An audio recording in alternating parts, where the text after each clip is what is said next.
Warning, warning. Two idiots are crossing the loop threshold into another loop. Please cover your eyes and await further instructions. Hello and welcome back to Disco SCP. You see, I just say this like a whole second. Yeah. Nice. You see, we're efficiency maxing now. Yeah, we just lost those seconds by bragging about it, but still. Guys, welcome back for more SCPs. I am your host, Rick Grimes, and this is my co-host, Shane. Rick, I think I love her, but I don't. Oh, she's mine. The kid is mine. No. Have you watched Walking Dead? I have, yeah. I'm watching. Obviously. So this started when I was I started playing this game called 7 Days to Die with everyone at my work. We have like a server, which got me really into zombies. So I started watching Walking Dead one night. And at first I was like, this dialogue is so stupid, but I can't stop watching. Exactly, it's so trashy. It's like, I'm hooked. I am invested. I'm so glad that, spoilers, Shane is dead. I was so ready for that. Oh my goodness. And that's what I'm going to do to you. You're the Shane of this podcast, so get ready for your inevitable demise. Okay, buddy? Sure. All right. Yes, news. Guys, I learned a new life hack with the news today. And that life hack is that every day there's news on the front page of the SCP Wiki that I can read. That's the vanilla news. You come here for the real news. So, this is what the SCP Wiki doesn't want you to know. Here's the vanilla news. We'll start you with the vanilla news, then we'll give you the good news. Vanilla news, Jay Dune apparently won the Halloween contest. That's our friend, also more famously known for his role as Billy-O on Havoc Moon. To all 5 people that still watch Havoc Moon. Billy-O is on the SCP Wiki? Incredible. I wish. Honestly, he should be. He should be a tail. They made Dune even if it has nothing to do with the JoJo or the campaign, Billy-O needs to be on the Wiki.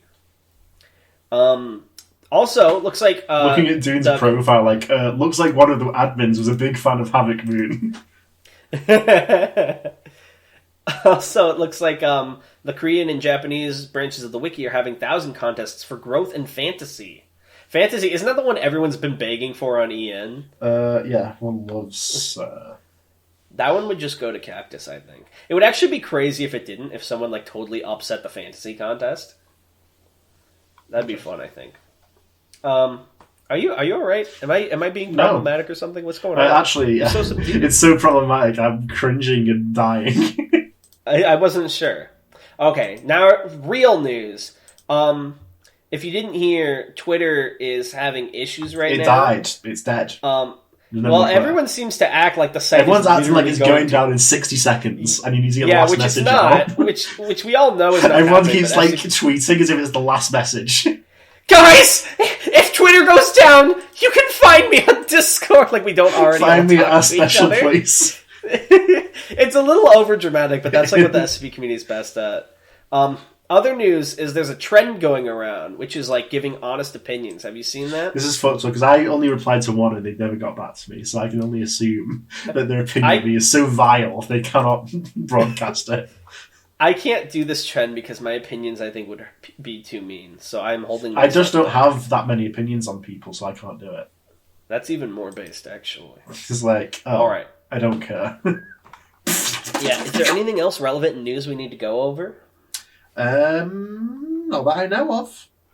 Oh, I did hear there's going to be a new Aetheral Space tomorrow from when this is released. Holy shit! There's no way. There's no way. You can't... I have inside information from a reliable source. Inside information? Involved in the creation of Aetheral Space. Why have you been buying this Aetheral Space stock? You're an insider? I'm an inside trader for Aetheral Take Space. him. I want Aetheral Space to have public stock options. How would that fucking work? I buy all the stocks and then you have to write what I say. Alright. I think that's everything. We were doing Anti-memetics division, right? Yes, we were. I'm glad you remember. So how many tales are we getting through today? I was going to say 3, but let's be honest, it's probably going to be 2.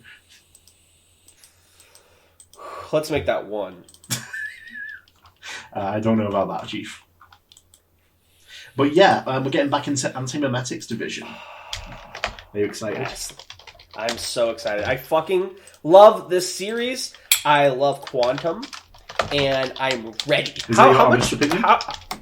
What percent are we of the way through the Anti-memetics? Because we read a lot of it back in the day, and I still... Here's how you know it's a good series, because you know my memory is absolute dog shit. And I mean, I obviously don't remember it perfectly, but I still pretty well remember the series, because that's how much it stuck with me. I like it that much. Percentage-wise, it's hard to say, really. Are we like more than halfway, or are we under halfway? I'd say maybe around halfway, yeah. Okay. So, no information gained or lost. Perfectly all right, balanced. shall we begin? Hit me with that tail. Absolutely, I will. Here you go. Try and dodge this. Also, things you hear at furry conventions. Hit me with that tail. Tail whip. I'm gonna get in trouble. My defense is gonna go down. Tail whip for Pokemon? Oh yeah, other news. A new Pokemon game came out. This is the first Pokemon game ever. Well, first mainline Pokemon game ever that I did not purchase. I purchased it. I might get it later if people really have good things to say, but so far I've been told it has a memory leak and a lot of issues. A lot of technical, and I'm not very graphically and technically noticeable, I have to say, and I'm very positive about it, and I have to admit. Yeah. And I want to say too, like, I'm not in the camp of like, oh, all new Pokemon games suck. Only the old ones are Sun and good. Moon is my favorite still. Yeah. Like, I'm not like, let it die or anything, but I'm just like, I think I've got past the point where I'm not as interested in Pokemon anymore, but like, I see how interested my niece is in it, and oh my god, I wonder if she has the new game. Because I hadn't been giving her really many leaks, but I might have told this already, but my niece is like 6 or 7, right? My nephew also fucking loves Pokemon. Yeah. So she's like, she doesn't have internet, so I got to be the one to announce stuff about the new Pokemon game to her, which was so cool. It's exactly the same with me. Yeah, isn't it the best feeling? I'm the arbiter of Pokemon. It's like we've been training our whole lives for but this. I can give out the information as I please. I can tell them about Peekaboo as I please. We're like fucking Pokemon. Do you remember Sherpas. Peekaboo? Yeah, that was. I keep wanting to say Maryland. What's the fucking the blue? Oh my god, I'm forgetting Pokemon names. Meryl. Yeah, and everyone was like Blue Pikachu and Gen 2 came out. They were the Pokegods. Do you remember? I do remember. I'm just gonna start telling my niece that Mewtwo is under the truck just to there's fuck with Mew it. under the truck, you know even now. Missingno, I love Missingno. Yes. Alright, but alas... this isn't a Pokemon podcast yet. We have to this is an SCP We have to podcast. maintain the facade of SCP for now. Yeah, in the lore, we were just stopping in our dimensional travel rift to talk about Pokemon for a second, to remember life before it all burned away. I used to be human. When I used to be human, imagine you catch your Pikachu and they're like, I used to be human. That's the plot of Detective Pikachu. Detective Pikachu, yeah, I was just about to say that. There's a picture of the Ryan Reynolds Pikachu underneath it. He used to be human. We have to write out a full speech for your dog at one point of the I used to be human, like a whole like Chuny-ass speech. Alright, no let's longer do this. human. You ready to read for me? Yes, absolutely. Thank you. Foundation agent George Barson is monolithic, nearly 2 meters tall and rectangular shouldered, like a Bruce Timm cartoon. He is bald, bearded, and immaculately presented. His suit is tailored. There are a few which will fit him off the rack. He arrives at the Green Place first thing after dawn, 6 o'clock. The address is isolated, an acre or two of ill-maintained scrubland off a spur of the main highway north of Ojai. Barson is part of the Foundation's Anomalous Religions Expressions Division. They do cults. Green is not the name of the cult which Barson is here to confront, but a code name. Barson doesn't know the real name. At the briefing last night, it was explained that there were legitimate security reasons to use code names instead of true names here, but those reasons were not explained. Barson, no fool, took this to mean that there is some form of cognito hazard surrounding the true names, or a memory clouding phenomenon which makes them impossible to record. This is interesting because this implies in SCP that true names don't usually hold power, but in the context of this anomaly, they specifically do. Which is kind of cool. Or, and he's dealt with Foundation research staff for far too many years to not consider this, somebody just straight up forgot to record the real names and is trying to cover them for themselves. If there's an SCP number, he hasn't been told it. The house is an ugly white sprawl. 1 story, wood construction, no 2 windows alike in design. Decaying. Sorry, the story... I'm not accusing Quantum of misspelling, but is story usually spelled with E-Y when it's... That's not just like a British thing? That's how it's spelled. I have always misspelled story. Oh my god, you're 3 years into your architecture course. What are you talking about? Damn. I didn't know that. There are piles of junk, lumber, rusted vehicle components, drums of filthy green water. Willow and sycamore trees are encroaching from 2.5 sides, drizzling leaves and seeds and miscellaneous biological gunk all Did you say over the miscalionist? roof. The scalianist. True. It sounds like it's some sort of prejudice against someone, but I couldn't tell you who. Clogging the gutters. Through the windows, only closed curtains and blinds are visible. The front door is standing ajar. Sorry, ajar. Barson proceeds inside. We like to joke around here. Barson proceeds inside, cautiously. Bars in when he meets bars out. The entrance opens almost directly onto a large lounge/diner/kitchen area. The room is darkened, light mostly spilling from the entrance door. Barson leaves it open, and feeling its way around the edges of the window coverings. The place is dirty and smells of mould. The still air is like an oven, and it's extremely quiet except for... I don't know about mould, though, actually. I've got my own one now. Isn't it MOLD? I think you're correct. MOULD. It's like a mould for something. Yeah. That's a good point. Royalties, please. Well, I don't know. See, Quanden's such a good writer. It's like maybe now I'm the one doubting all it's like my why you go to knowledge. Shakespeare, like, methinks isn't a word. Exactly. It's like, who are we to say? The still air is like an oven, and extremely quiet except the faint animated sound of someone talking. Away down the hall, words not entirely clear. That's another thing that tells you he's a good writer. Is Quantum's like the only writer I respect so much that I'm like tripping over myself to make sure I'm not in the wrong.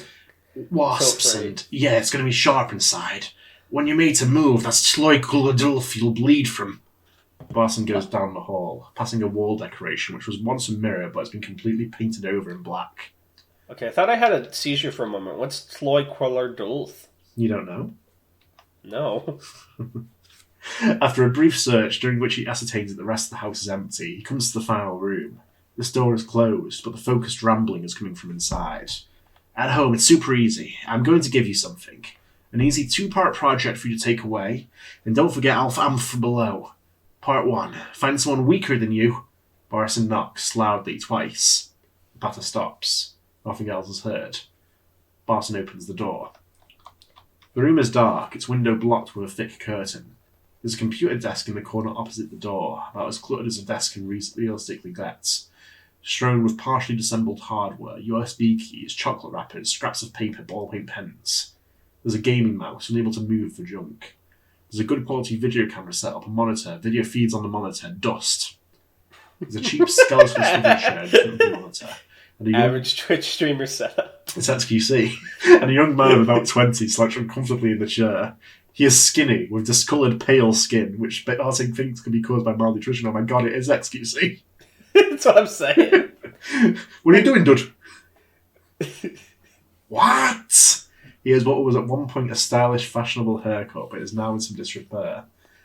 When he turns around, Barson sees that his dark rings around his eyes. It looks like he hasn't slept in a year. He reeks. The room is filled with that odour, almost thick enough to see.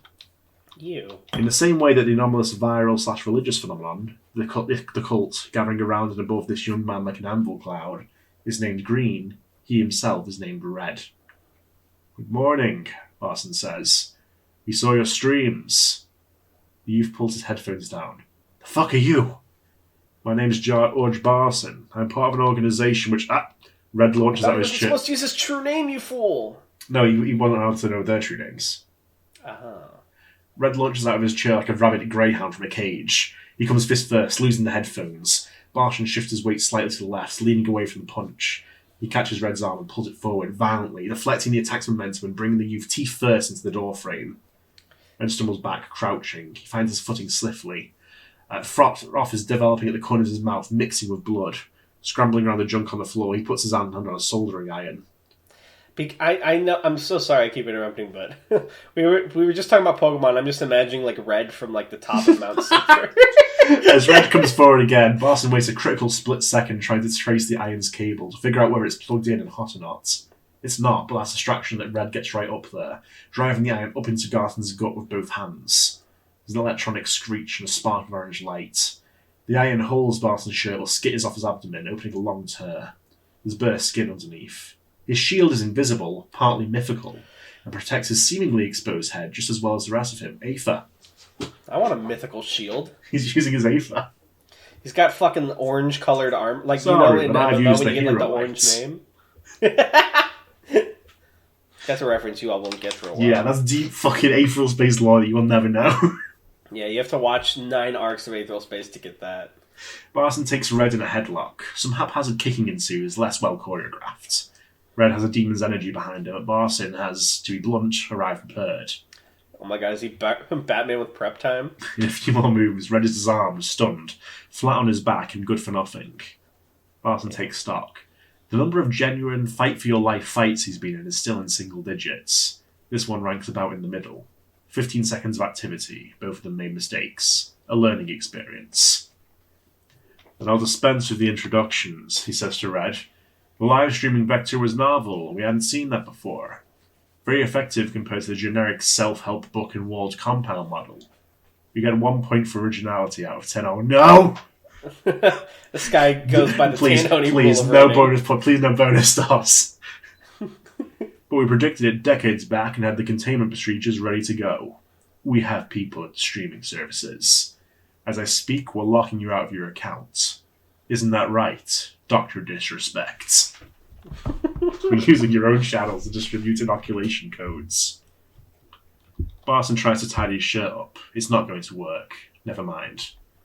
But you're the source, he says. A simple inoculation code would glance off. Physical intervention is required. He reaches inside his jacket, where he has a perfectly serviceable gun, which he lets its leave where it is for this confrontation, and produces a device not unlike an... Oh my god. Come on, what are you doing to me? Ophthalmologist scope. He kneels, lifts Red right eyelid and aims the scope at it, projecting... Anytime Tan can't pronounce like a science word, I come down like that meme of Mercy helping the child. I want to like pop T-Bafic. Projecting a brilliant white spot of light which bathes the entire eye and causes it to lock open. Almost all of Red's musculature locks up as well, effectively pinning him to the floor. His teeth clench. Barson says to Red, "This man is innocent. Nobody can deserve what you've done to him. Release him and leave this reality forever." Through gritted teeth, Red says, "Who the fuck are you?" Alright. Barson pushes another button, changing the projected light pattern from pure white disc into a complex spiral star design in red and blue. There's a crack like ribs being forced apart, and the youth screams. It doesn't sound like Red. It's a full-body scream, anguished and hopeless, and as loud as he's physically able to make it. It comes up from his belly and goes on, flat out, until he runs out of breath and gasps and does it again, arching his back and clawing at the floor. After the second full breath, he cools down to a sobbing wail. "Jesus Christ! Don't send me back! Please!" "I won't. It's okay. Don't send me back. I can't see. Who's there?" "It's okay. You'll get your sight back. My name's George. What's yours?" "There's a pit," the youth says, choking. "It always gets worse. Doesn't stop. There's no bottom." He babbles incoherently for a moment and then trails off. His eyes dance blindly. "You're in a really bad place right now," Barson says. The youth vehemently agrees. "Something has gone wrong," Barson explains. "And that horrific thing went wrong, has found you and abducted you and replaced you. It's out here now, using your skin as a finger puppet, walking you around, making you talk, replicating. That nightmare you're having is being had by 100,000 people right now, and that's the bad news. The good news is that we caught you, and I can still see you in there, and there's a good chance that we can get you out." "A good chance?" The youth breathes twice. "If you can't," he begins urgently. "Focus on the red and blue spiral," Barson says. He still has the scope pointed into the youth's eye. "What? I can't see anything." "That's because you're not directly connected to the optic nerve anymore, but your mind is locked inside something which is. You can't see the spiral, but somehow you know what it looks like. You can sense its shape, like the pattern of heat on the back of your hand." Barson's voice is becoming slower, taking on a hypnotic rhythm. "Spiral idea is going in. It's spreading and flourishing, occupying more space. The more you think about the spiral, the more you realize you can't think about anything but the spiral." Is he using like a form of hypnosis to combat like a memetic effect? It seems so. That's kind of cool. The youth seems to have nothing to say to this. His breathing stabilizes. "Your thoughts are slowed," Barson continues. "The spirals fill you up, recursively, like ice crystals, until you can't move. Your brain knows it's being poisoned. Even though you're blind, you feel a reflexive need to look away or block out what you're seeing. A long enough exposure is fatal. There's a long, heavy pause during which Barson does nothing but shine poisonous light into the old man's eye, while studying that brightly illuminated eye himself, tracking the progress of the ocular response, waiting for a particular tell.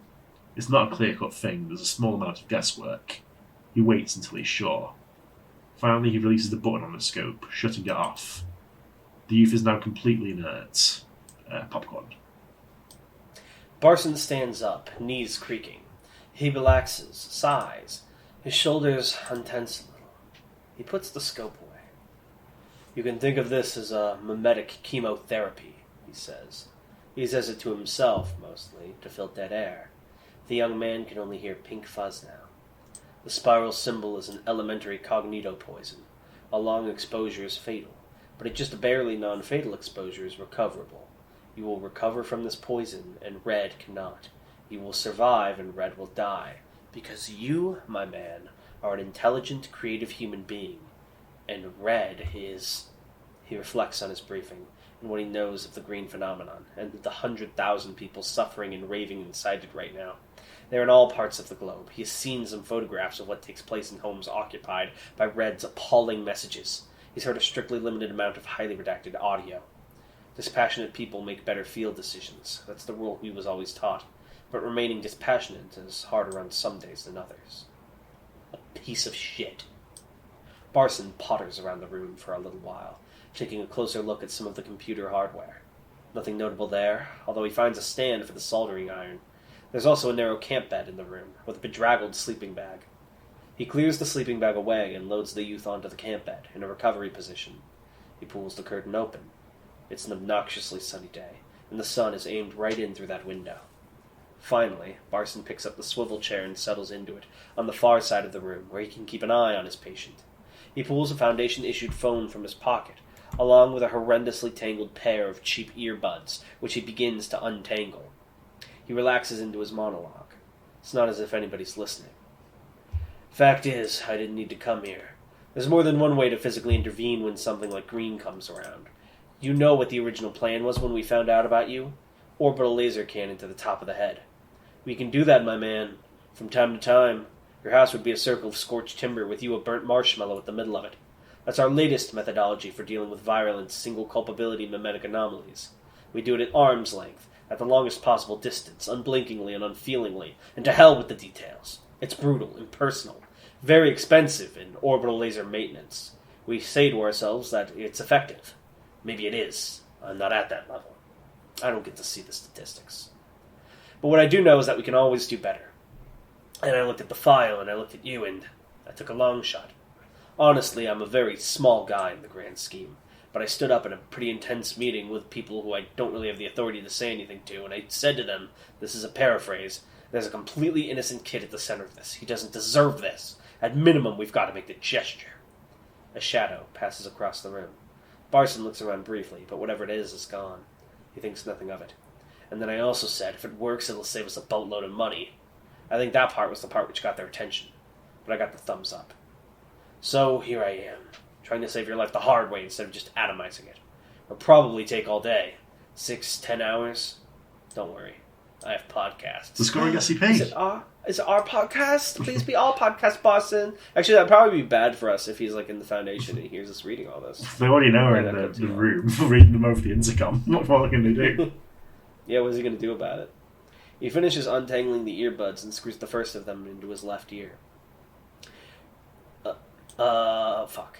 Your people must really hate you, Red says. Shit! Barson draws. Late. Obviously, nobody should be able to talk right now, but the real reason he draws late is that the comment lands. It should just pass him by, but there's a sharp, spiteful element of truth to it. Truthfully, nobody was a fan of the idea. Barson had been saying for a long time, with gradually increasing volume, to gradually increasing senior Foundation overseers, that a chat beats a fight. He's been ignored over and over. Yesterday, when they finally said that he could try it was grudgingly, and so a momentary flicker of foul suspicion appears. Did they know? Did they really just kill him? They didn't. He knows, of course they didn't. But it's too late.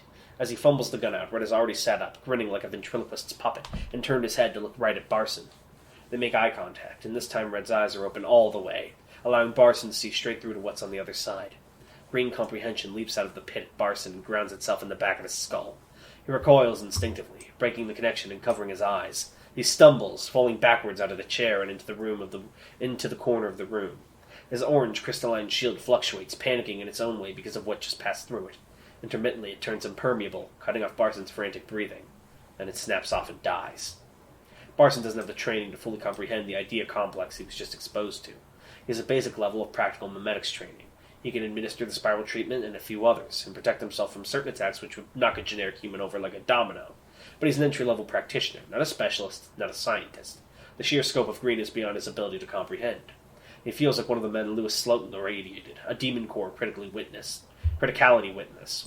What's that? His Demon Core was, I believe it's something that sort of aftermath of like a nuclear accident, and if you can see it, you've basically been radiated enough to like die very soon. Oh god. I wonder what the Demon Core looks like. I have a picture of it. Do you want to see? So it's like if you're close enough to an atom bomb and you see that, you're like too irradiated. Yeah. Well, I don't know. I think about it. Well, no, it was a Demon Core with like a nuclear device, and he sort of opened it by accident and killed like everyone around. Damn. He knows he's dead. The only question is how long it's going to take. Red swings his legs off the bed and stands, keeping his grin fixed on Barson. A spinning red and blue light. How backward are you? He seems to grow larger, to sink backwards into space, a hole where a human should be. Barson finds he can't make himself move out of the corner. It's like he's pinned. There's a creeping, staticky numbness in his hands. He understands his error now. He might as well have tried to poison the ocean. He sees the whole thing. Red's grotesque vision for the world, his/its immense, vicious promise. The rot is everywhere. Those 100,000 infected are a foretaste. The spores are flourishing secretly in every aspect of reality. In people's lungs, in their minds, their words, in the soil, in the sky. Maggots and cancers and star signals. How can anyone think like that? How can anyone want that? You... Barson means it in the singular. There's no distinction between Red and whoever that original human was. There's no one to rescue. It was a damn ruse. It was voluntary. You made this happen? He manages.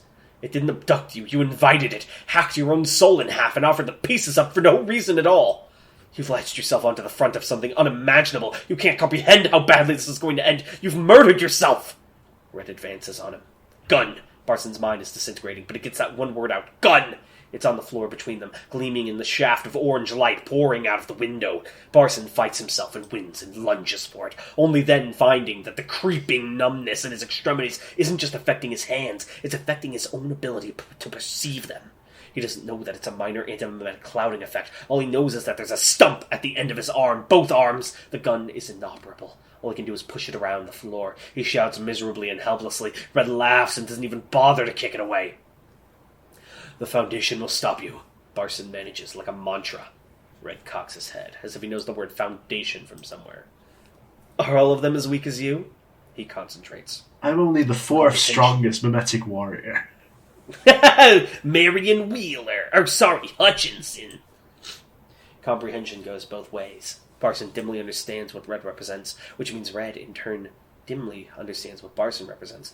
Red perceives the power structures which dispatched Barson into this hated burrow. Red perceives the shadows of the people at the streaming services and the mobile task force Barson doesn't know about, skulking out at the property's perimeter, waiting for a go order which will never come. Red perceives the 4 or 5 brutal, impersonal suits seated at the top of the operation, webbing it together. One of them is toying absently with their laser strike keystick, twirling it around the back of their thumb over and over, dropping it. That's as far through headspace as Red can search, because that's the limit of the people who know about him. Red. That's the hit list. A shadow blots the sun out again, the same one as before, for longer this time. Red looks out through the window, giving it a curt nod, and it departs. Barson slumps to one side, dead up to the shoulders now.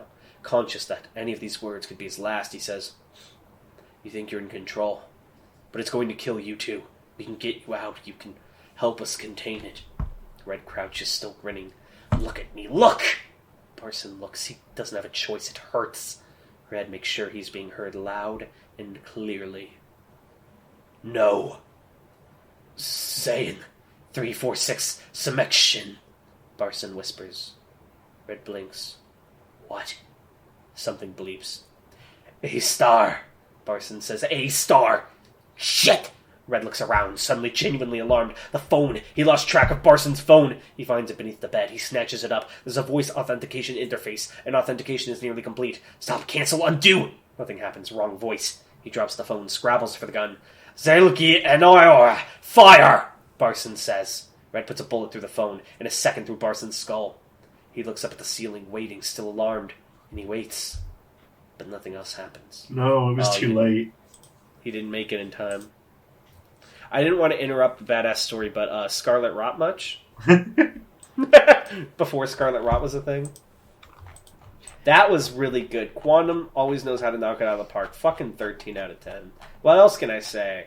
Like, I know I basically, like, suck his metaphorical cock all the time, and I apologize for that, but he's just such a good fucking writer. It's insane. It's like... There's so much scene setting that all works. It's like these really abstract concepts. Like, when he's sort of perceiving the power structure of the other guy. Right. And it's like, it's a completely, like, absurd concept where you can, like, understand the sense, basically. Another thing that gets to me is, like, and this is not talking down on anyone else in the wiki, but a lot of wiki writing feels like internet fiction, and I don't mean that in a negative way, but you know what I mean? Whereas, like, when you read Anti-memetics Division, it feels like something out of, like, a book in a library. It feels like literature. Like, written by some, like, old guy in the 60s that's critically acclaimed, if that makes sense. Does that make sense? I hope that's not insulting the other. Yeah, I get you. It's just something. Everyone else, you just hate everyone else. Yeah, pretty much. There's my to be honest. Okay. Give me the next one, please. Sure. This one's called Immemorial. Why does that sound familiar? I don't know. Maybe someone's mentioned that before in the server. That sounds vaguely familiar. Alright. It's going to have to go back to you. My throat's really tired after all that reading. Miss Wheeler! Joey's mom from Yu-Gi-Oh! What is it, Yug? Marion Wheeler has just finished a scheduled inspection of SCP-8473 and is about to go for cigarettes. Something else I did notice, like, the present tense is very rare, but it works so well with these. Yeah. Someone is running. Sure. When it's an action scene, especially, it's very good. Mm-hmm. Someone is running up to meet her outside SCP-8473's containment unit. Wheeler recognizes her as Dr. Eli Marino, a trainee field researcher who joined the Anti-memetics Division only 6 months ago. Just as a heads up, it's pronounced Marino. That's what I said. Yeah, that was just because, like, it's something. Don't want to be insensitive. That's what I said. That's how I pronounced it. You said Marino. That's what I said. Yeah, well, that's what you said. No, Moreno. Like ray gun. I'm sorry. You're good. Like ray gun, did you say? Yeah, like ray gun, not Reed. Dr. Moreno. Dr. Moreno, can I help you with something? Moreno interlocks her fingers nervously. She's a full head taller than Wheeler and half her age, with scraggly hair and exceedingly thick glasses. She lacks experience, but she is very smart and she is learning very fast. In another year, she'll be among the best people the division has, or has ever had, and Wheeler is looking forward to that. Wheeler loves nothing more than competent people. Still, as the pause lengthens, that day of competence seems to be in the future. Dr. Moreno, I normally expect my people to get to the point a little quicker than this. There's a stone in the forest behind the site, Moreno blurts. It's monumental. It's like a skyscraper. It blots out the sun. Do you know what I'm talking about? Yes. But I've never seen it before. I don't understand how it's possible that I never saw it. It casts a shadow across the whole site. I mean, was it always there? Yes. Is this because you took your first routine dose of Obscrabe Nestix this morning? Yes. Moreno seems alarmed. That's how it works? Something that big can just be right there and we don't see it? Yeah. Wheeler checks a watch. I like to call this the looking for mustard in the fridge phenomenon. Wheeler checks a watch and mentally moves some scheduled commitments around. Extend this smoke break to the rest of the afternoon. Leave the scheduled inspection of SCP-3125 where it is. Review promotion cases after the gym instead of before. Evening meal, at this rate, never. Moreno, suffocating under the weight of follow-up questions, finally asks, What is it? Wheeler gestures to her left down the corridor, indicating that she is about to walk and that Moreno should follow her. I'll show you. Are we reading in chronological order, by the way? Not necessarily. These jump around in time a lot. Oh, okay, because I was going to say, shouldn't she be Hutchinson now? Well, yeah, that's another thing. Like, when you get anti-memetics, though, so, like, sometimes bits remain, so I don't imagine that's... Oh, so this is kind of like Memento style. Maybe, yeah. In the database, it's SCP-9429. Moreno hasn't read the entry, she doesn't have access. The stone is a single, unbroken, 91 by 91 by 147 metre vertical cuboid of ancient weathered dark basalt. It sits at a very slight angle, leaning fractionally to the north. Its regular angles clearly mark it as a carved object, a human-made artefact. It rises at the forest to the east of Site 41 and dominates, not to say obliterates, the view in that direction from the windows of the site's main block. It is, by volume, massively bigger than the site itself, even including its underground extents. It looms. It is absolutely unmissable. The idea that anyone could fail to notice for any period of time, Wheeler has to admit, is more than a little unnerving. I want to imagine, maybe this is too meta, but maybe there's an opposite to it, where if you're like, I wonder if there's things that, like, only if you're super not inoculated to anti-memetics that you can see as well. Do you know what I mean? Yeah. Like, are there just like things appear when you're inoculated against, like, anti-memetics, are there things that disappear once you are that were there before? That's a very trippy idea, because, like, what would those be then? Yeah, right? Like, that basically the classic meme of, like, take the pill and your wife is gone. Wheeler leads Moreno up the short forest track to the stone's perimeter, and then right, following its perimeter, in its shadow. It's a wet day, and rain is dripping from the very top edge of the cube, as well as from the conifers which grow right up beside it. The rain makes a constant white hiss, deadening other sounds. There's a weak anti-memetic clouding effect surrounding it. So what I love about these is like, oh, the giant monster that destroyed the city, but you never remember. So a very weak effect. Godzilla when he has the anti-memetic clouding effect. It's like, yeah, it's got like a crumb of anti-memetics. Could you argue that, forgive me for mentioning Harry Potter with its controversy, that the fucking invisibility cloak would be an anti-memetic clouding effect? It's kinda, but it's very weak. That's actually very weak because you can still remember it. That's true. To most people, it's effectively invisible. You've been up to the top of some of these other hills, I'm sure. You should have seen it clearly from up there as well, but you lit straight past it. That's normal. There's a related effect which removes people's memories after they visited the stone. That effect is much stronger. It'll cut right through your amnestic drug regimen and mine. So we'll forget all about this? Moreno asks. Oh, you know there's some sad motherfucker at the Foundation who lost someone they love who touches that stone. Oh. Well, yeah, but they're not necessarily going to forget that. They'll forget going to the stone. Yeah. I think the scariest thing about anti-memetics is it erases ideas, right? So even if you were to, like, journal or record, like, on, like, a device, it could be erased if you, like, get affected, right? Not necessarily, but yeah, I know what you mean. Yeah, that's kind of fucked. Like, this is such a crazy... the Gaslight division is so terrifying the more you think about it, which is what makes it such an engaging and, like, spooky concept compared to a lot of things. Like, honestly, it's a lot... at least more, like, suspenseful of an idea to me than, like, a lot of the scary monster type articles. Yeah. Like, it's like, oh, shit. Wheeler holds up a battered little notebook and a cheap blue ballpoint. Moreno understands. She is carrying a notebook and pen as well. Information suppression is a complicated spectrum. Sometimes a written note is the only thing which make it out of a zone which suppresses memories, electronic data, radio signals, and even audible sound. Oh, that literally just goes through what I meant. Alongside the... What is my habit of doing that where, like, 2 sentences later? It's because you have 1 second precognition, but you don't realise yet.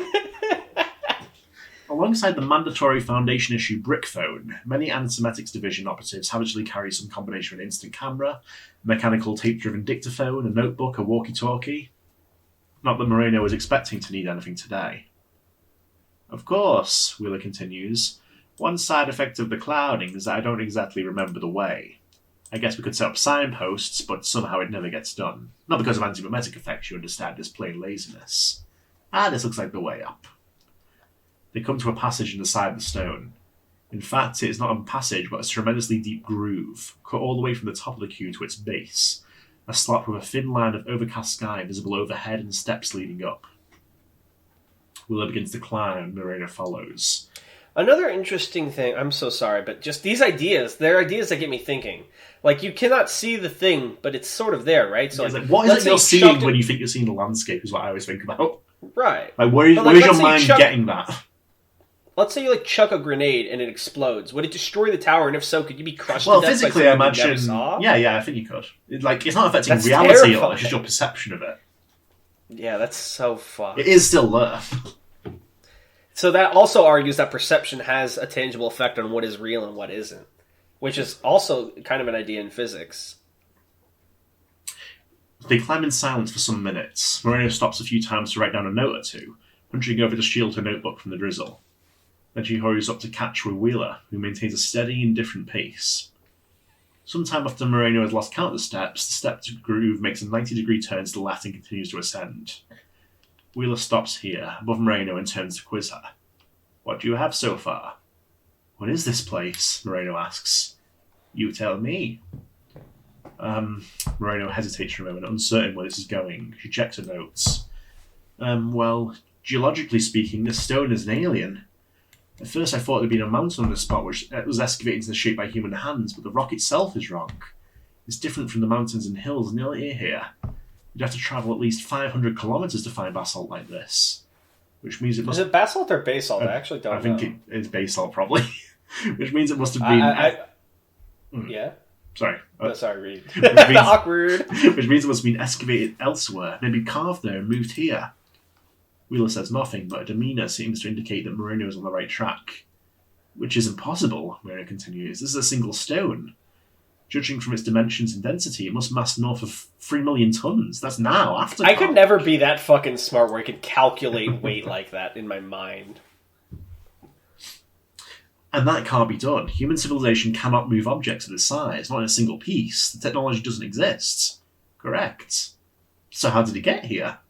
Good question. Moreno waits. She doesn't have the answer to the question, so he waits for Wheeler to supply it. But Wheeler does not. What else? It's been engraved, Moreno says, indicating the walls of the stepped passage, using tools. And I noticed that the exterior walls are the same. There's a lot of weathering, but here and there between the biological crud, there's this very clear, regular pattern. Right here, see?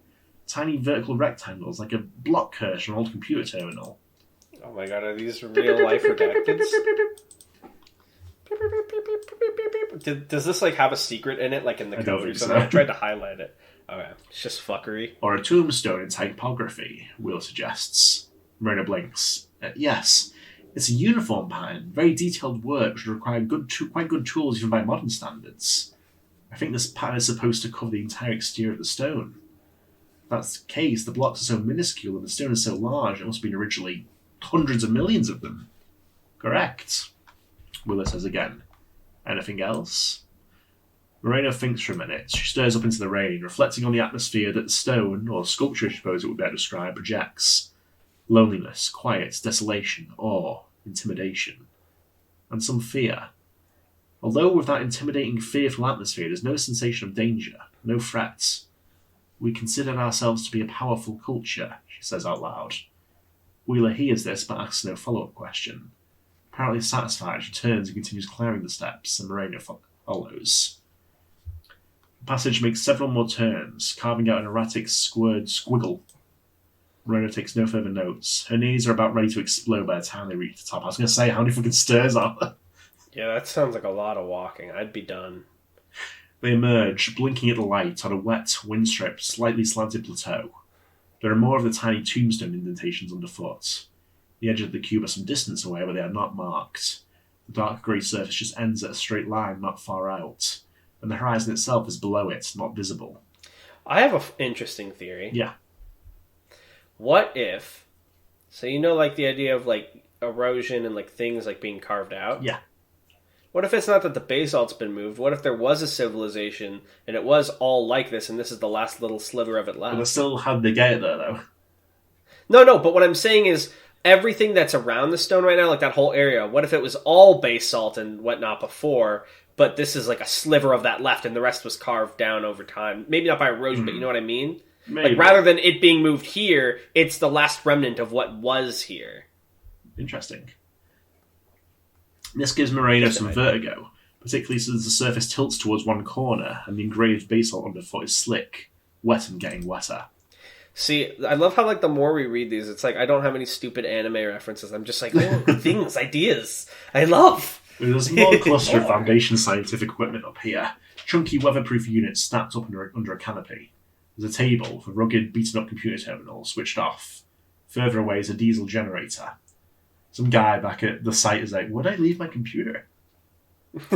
You'll never find it. I was going to play League of Legends. I was about to close it out.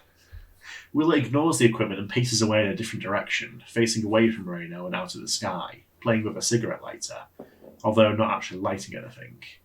The lighter is actually a tiny propane burner intended for lighting stoves, given to her by her mother before she died. Wheeler no longer remembers this. Oh, Moreno, sad. Moreno waits for a while, arms folded for warmth, gradually getting wetter. She doesn't seek cover under the canopy because Wheeler hasn't. She senses that something about to happen. Wheeler is normally quite poised and difficult to read, but she looks apprehensive, upset even. Focused intently on the lighter flame, Wheeler seems to be unable to look her in the eye, as if she doesn't want to push through with the next part of where this is actually supposed to be. Orientation, initiation, hazing. What was that about getting to the point? It's a memorial, Moreno says. Wheeler snaps the letter shut and pockets it, moderately impressed. Only moderately, though. That's right. Of course, I practically told you that when I mentioned tombstones. How many anti-memetics wars have there been? That gets her. Damn, so much for slow-burning theatrics. Someone told you? You read the entry? Moreno looks at her shoes. No, really, I've never seen this place before. I was just guessing. You look embarrassed, Wheeler says. You're embarrassed that you hit the right answer 30 minutes before I was expecting you to. You think you've shown me up, right? Eli, look at me. She looks. Keep operating at that level. Don't slope for my benefit or anyone's. It's important. Hell yeah. Will you tell me why we're here? Moreno asks, for what she hopes will be the final time.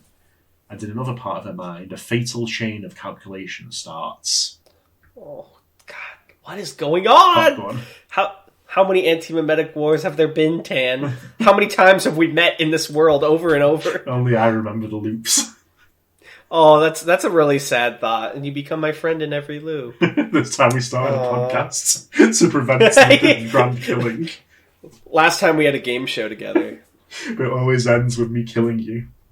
It's not even because of the loop, it's just natural results. Eventually the tension, you frustrate, and then you're like, oh, maybe I won't Darnell back. Whatever, I can always get another Darnell. Damn. The problem, Wheeler says, is that every single person in the world with reliable access to high-grade nestic medication works for me, here, and the division is pitifully understaffed. There are 40 of us, including you and me, and 40 pairs of eyes is not enough. We cannot look at enough of the world at once. There is an appallingly large percentage of the world which no human has ever properly looked at. This is unbearably limiting to all forms of anti-memetic research. I wonder if they'll, come across, a tribe or group of people that have, evolved to be immune to the anti-memetic stuff. That'd be badass. That would be badass. Anti-memetic biology, anti-memetic paleontology, anti-memetic cosmology, anti-memetic archaeology. These disciplines, all of them, barely exist. They are nowhere. Nevertheless, we have seen this culture cities. 1 or 2 still exist. Pure dumb luck is how we found them. A division researcher takes a vacation, drives across Nevada while still on the dose, sees something on the horizon. That sort of thing. The cities are physically ruined, and there are heavy anti-memetic effects shrouding them which make them nearly impossible to study, even for us. Large, simple things like this stone survived better, but even so, we think the stone was one of the last things they built before they died out. I was right! Tan. Nice. I was right, kind of. Dude, high score for me. Put 1 point on the board, Anomalous. Ding! Anomalous. That will never be tracked again. I can't allow him to get a score. Episode 1 once again. Warning. Containment breach in progress. 2 idiots are reading the SCP files over the intercom. Please cover your ears and await further instructions. Hi guys, the first episode of Discovering SCP. It's a little podcast me and my friend Darnell here are going to be doing. If you don't know me, I'm Anthony. I've written a few things for the SCP wiki. I've written 993, a spooky scary clown. They were human. Oh my god, when we redid episode 1, that was the start of a new loop? Oh no! What have I become? You become Rocky. They were... Oh my god. There's so many layers right now. They were human. They were probably significantly more technologically advanced than we are. They existed tens of thousands of years ago, perhaps hundreds of thousands, we can't know for sure. It's difficult to determine what really happened to them because their entire cultural memeplex was lethally irradiated. Their core cultural concepts, the things they created and stood for, and valued highly, can never be known or propagated again. We think an idea stolen to their culture which they did not have adaptations to defend against, a complex of ideas, a mimplectic Keter-class end-of-world scenario. Wheeler pauses, letting the rain patter for a significant moment. And we just forgot? Moreno asks. The rest of us, who survived the war and became modern humanity. You and me and everybody, we looked away and walked away and moved on? Yes. Moreno staggers, vertigo swelling up and briefly getting the better of her. See, this is also like a doubly unsettling idea because a lot of people, how they cope with death is like the idea of leaving behind a legacy, but the idea that everything you've left behind can be erased. And like nothing can ever be like you again, even. Yeah. That's crazy. Hundreds of millions of people died. Oh, sorry. Hundreds of millions of people died and we just forgot. Me, Moreno? I didn't mean to. You have such an infectious accent. Is that what you wanted to show me? You want me to write that down? Yes, Wheeler says. Yes, write this down. It's the first thing you're learning today. Humans can forget anything. It's okay to forget some things because we are mortal and finite, but some things we have to remember. It's important that we remember. Write to yourself something which will make you remember. Moreno nods. It's raining too heavily, so she retreats under the canopy and uses the table. Even so, a few raindrops splatter her notes. She writes intently and rapidly. For some time, what she writes is rushed and unrefined, with large parts crossed out. She wonders how she'll react when she reads it for the first time. After a while, Wheeler joins her under the canopy. Moreno, staring at her notes, asks Wheeler as if she doesn't already know the answer. And the second thing? Wheeler says, It is possible that their culture had an equivalent to the Foundation. It may even have had an Anti-memetics division. If they did, their Foundation and their Anti-memetics division failed them. It's a big reality. It's a big reality. It's a big foundation. There's a lot of Keters and a lot of Keter-class scenarios, so maybe the end of the world will be some other division's problem. And yes, a big part of the job we hired you for is basic research, lab work as safe as it gets. And yes, it's been thousands of years, and it may be thousands of years more. But maybe it won't. And maybe it will be our problem. To answer your original question, there has been one anti-memetics war that we know, potentially others that we don't know of, and there is undoubtedly one to come. Moreno says nothing. She looks dismayed, broken. She's right to be. And Wheeler is familiar with the reaction. This is, indeed, part of every new Anti-memetics division operative's orientation. The magnitude of responsibility can be hard to handle. It should be.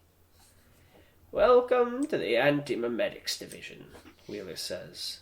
This is your first day. Popcorn. Moreno writes for some time longer. Wheeler waits silently. The rain doesn't let up. But what was it? Moreno asks. What was the idea? SCP-9429-A. Wheeler says, We isolated the memeplex itself in the 70s. We have it in a slab in a Vegas room, basement level 2. It's mostly harmless now. It's so culturally alien to modern humans as to be nearly incoherent. Think Egyptian hieroglyphs. I'll show you another day. I can read Egyptian hieroglyphs, Moreno says. Are you saying it couldn't come back? In that form, it's highly unlikely. Moreno points at something far away in the sky. Wheeler looks. There's nothing out there, just overcast sky and rain. What do you see? Under heavy nestic devotees, some people say they see ghosts here. We even have some supposed interview logs. Personally, I think the veracity is dubious. It doesn't look like a ghost. It looks like an anorexic kaiju, a monster, a pillar made of spiders. It's taller than the stone, at least twice as tall. It's coming here. Is this normal? No. Wheeler is already racing through the checklists. Oh, shit! What is it? I don't know. This isn't part of the hazing? No, I will never lie to you, Eli, I swear. An anti-memetically cloaked entity which looks as monstrous as Moreno is describing has an approximately 0% chance of being benign. They need support. Wheeler finds that her phone has no signal. Checking Moreno is pointless, she already knows. The only way to get a message out of here is with a written note. Paper airplane thrown off the top into the woods. But it's raining, isn't it? Yeah. Oh no, it won't work. It's bending down. I think it's looking at me, Moreno says, watching a space in the air descend. There isn't even a hole in the rain which Wheeler can perceive. Its head is gigantic, it has to be 10 metres wide. It has graspers and arthropod legs all over it. Dozens of eyes, some of them are blinded. There's someone riding it. What? Describe the rider. Caucasian male, 20s, skinny. Jeans, trainers, dirty brown hair, needs a haircut. He's been shot. He's bleeding out all over, but he doesn't seem to notice. In the liver, and again in the throat, just above the clavicle, he's smiling. He says, "No, that never happened." Wheeler spends a split second wondering whether the gunshot wounds are intentionally creepy detailing, or whether the man is generally using some kind of advanced anti-memetic power to ignore a mortal wound. And if the latter, how, and how he originally sustained it. But more urgent questions are afoot. He sees you? Yes. Does he see me? Hear me? Moreno's transfixed and starting to look generally frightened. He wants to know who I'm talking to. Don't tell him. He doesn't get information about us, understand? Wheeler pulls a walkie-talkie from her waist, sets it to broadcast an emergency beacon, turns it, holds it over arm as far as she possibly can, in the direction of the Site 41 main building. With luck, it'll land intact in the forest, outside the suppression zone cast by SCP-9429, summoning a mobile task force. Ask who he is. Moreno standing very still, with her hands clamped rigidly at her side. Who are you? He says he's nearly finished. He says he's going to kill me. Like hell. Eli, listen to me, we're running for it. Back down the steps. If we can get to the perimeter of the stone, it'll flush our memories. I can't move. Wheeler holds on one of Moreno's arms. She can't be moved. Put one foot in front of the other. It's got a hold of me. Moreno's goggle-eyed and started to hyperventilate. Wheeler disengages and surveys the situation. She can't see or touch any grasping spider legs, or the monumental face which Moreno said it can't look away from, or the rider. But she leaves Moreno that they're there, real for some value of real. She claps one hand to her side, but of course she isn't carrying her sidearm, because there's a safe SCP on a safe site, and why would she be? Not that it makes even a difference when this mythical rider is able to laugh off gunshot wounds. There aren't enough options in front of her. She very badly wants to swear, and bites down hard on her tongue. Moreno screams. Eli? Wheeler shouts. Don't look at it, look at me. I can't. You're stronger than this. I'm not. They're the best we have, Wheeler says. I'm not making that up. You're seeing this thing when nobody else could. That makes you smarter and stronger. You can fight it. Invasion drill. It hates so much, Moreno says. I can't think through it. I can't see. Please. Please don't. Wheeler knocks her out. She circles behind Moreno, plants one hand on her shoulder in stability and punches her behind the ear. Moreno sags in place and falls forward to her knees. Wheeler is just about able to catch her before her skull connects with the ground. But she didn't hit her hard enough. Moreno is unconscious only for a second. She struggles as she comes back. It's like she's waking from a nightmare into another nightmare. She clutches at Wheeler's hand. She can't scream. Her heart stops. Wheeler rolls over and administers CPR. Without equipment, there's very little chance of her restarting Moreno's heart. Nobody's coming. She didn't throw the walkie-talkie far enough. It's almost 15 minutes before she gives up. Popcorn. And then Wheeler's collapsed against the wall of the passage, on the next to last step, about to leave SCP-9429's field of influence. That's the pillar, right? Yeah. Trying to figure out what the fuck she can possibly write to herself. What the hell was that thing? All Moreno did was think of it and killed her. She was as good as any of us. She was as capable as she was ever going to be, and she wasn't good enough. How do you fight an anti-memetic monster which only eats the best anti-memeticists? You could try to build some kind of counter-meme, but you need to be shielded while you worked on it. You'd need a hermetically sealed, self-sustaining lab as big as an arcology, like the ones Bart Hughes used to build, like the one under Site 41. God, how long have we been fighting this thing? There's a rustling behind her. She turns to look. Far away, up the steps, there he is, the rider Moreno described, a scrawny young man with a hostile frown, and yes, 2 steadily oozing gunshot wounds. His shoes are soaked in blood. He calls out, Marion Wheeler! I owe you for the lake! Wait. Was that from the other tale we read? Yeah. She couldn't see. She couldn't see, but she shot at something invisible. That was what this was? Yeah. Wheeler stands up. She doesn't know what Lakey's talking about, but she says nothing. The writer gestures. Blue and brown and black spiders of all sizes cascade around the corner, flooding the passageway up to his knees, pouring over his shoulders, tumbling down towards Wheeler. They make a strange organic rustling as they pour like wet leaves. There must be millions of them. The spiders would probably be much more effective if she was at all afraid of them. It's too bad. She just learned a great deal about this entity. That they have a history together, and that it personally dislikes her, and that it apparently has a humanoid mouthpiece, and allows the imagination. But she has only a second before the cascade of arachnids overcomes her, and that's not enough time to even write a single word. Moreno's death, then, was for nothing. She steps backward over the threshold. The rain is finally easing off. Wheeler lights a cigarette and heads back to the main building. It's almost time for a scheduled inspection of 3125. No, she forgot. Oh, wait. She crossed over the perimeter, but that saved her as well, Yeah. right? But also, no one knows about this thing. Anti-memetics division. This shit's so good, dude. I know. 13 out of 10. No questions. What can I say? It's just fucking amazing.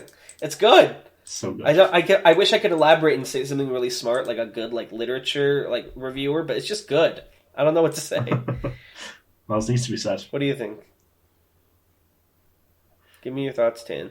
I don't know what to say. I enjoyed it. Yeah. It just does a really great job of making you get invested in the characters and thinking about the world. Yeah, exactly. Trying to come to terms with the There's sheer so many ways scale. the concept of the anti-memetics can be used. It's terrifying that the only way to fight back is to know about things, but knowing about them inherently Yeah. puts you in danger. I love that So bit, you the little bit, constantly- halfway through. It's like she begins the fatal series of calculations where she works out that it exists, and then it comes for her. Yup. It's terrifying. And it's like... It's not even like something you're consciously doing. You figure it out in the back of your mind, and you're dead. In the anti-memetics division, ignorance is bliss, but also ignorance will lead to demise of the world. So you have to put your entire identity You have, and everything bungee you ever jump. were at risk. Yeah, it's crazy. All right, that was amazing. We're over an hour. Shall we read some comments? Absolutely. Shall we? Yeah, my throat's a little scratchy though. I'm in pain. So, shut up. Bastard. This guy's a bastard head. It's tough love. All right, are you ready? Yeah. What are these people saying? Meep Meep says, I've passed the cyberpunk episode and I'm approaching rapidly. Throw some more stuff out the back. I think this user left a really heartwarming comment about catching up on our podcast just after we... I just imagine That's when it's such a truck dragway that Naruto running towards us down the highway. An anomalous writer says, you do not remember this comment. What comment? Yeah, I don't know. Let's move on. I hope that's the Leo- only memory one for this one. That joke about forgetting the episode. Anomalous gets a free pass, because I adore him. Everyone else who does it, though, will get shit on.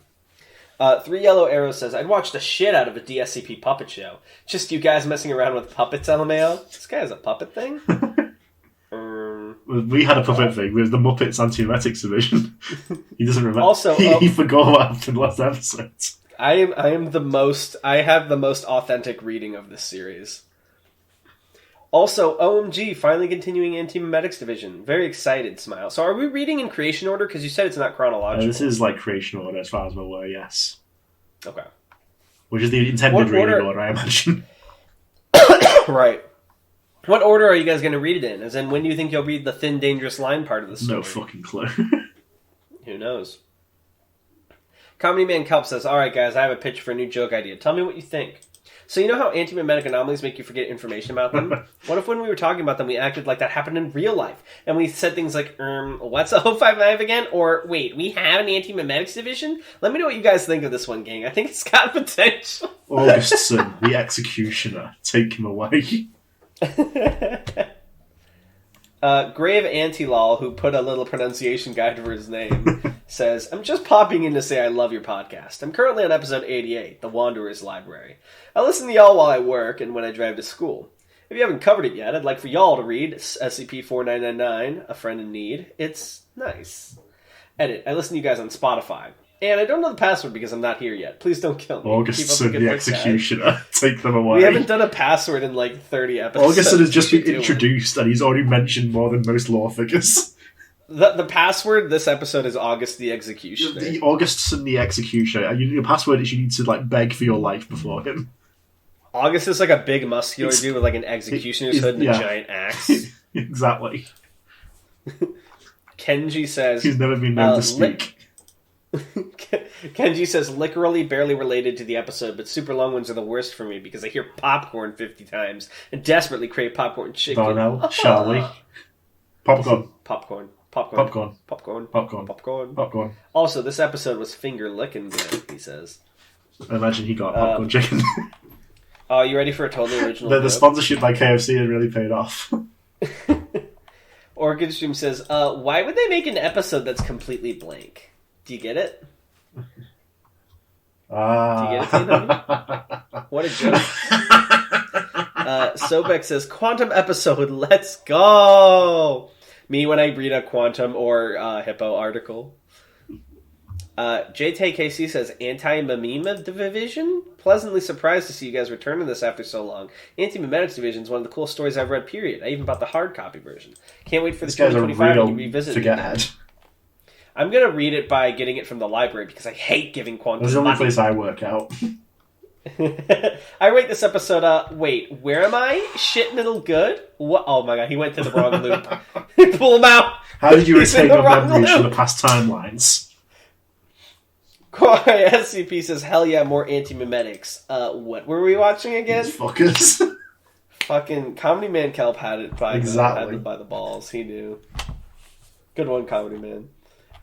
Alright, well, thank you guys for watching. Actually, Tanhoney, give us a... You know what? I'm bringing this from April. Give us a lore... Give us a lore fact about the... Give us a lore fact about the roleplay universe of our fucking podcast. Augustus the Executioner is a past iteration of Rocky. What? From another loop? Yeah. I actually like this idea that there's loops and you can bring people from other loops, like parallel universes. So what happened to the August in his loop? Like, what hole did he leave behind, and how does it affect the loop? Does it like does it corrupt the loop like a bad memory? Like if you take someone from a loop, does the loop start? No, the loop's over. So the loop. Imagine original Rocky that became August was in loop 6. Let's say right now we're in loop 7. So when loop 6 ended, I took him with me to loop 7. So anytime someone's taken from a loop, it collapses. So you have to keep moving to loops. Different loop. So the loop's over. Okay, that loop's over. So there's an end to each loop. Yeah. So the only way to keep surviving is to keep hopping loops. Yes. Wow, that's dark. And we're still trapped in here reading SCP files over the intercom. What are we doing? We have to find a solution to this loop problem. I think it's going well. We can just keep doing this forever, right? Yeah. Why do we have to solve it? And warm in here.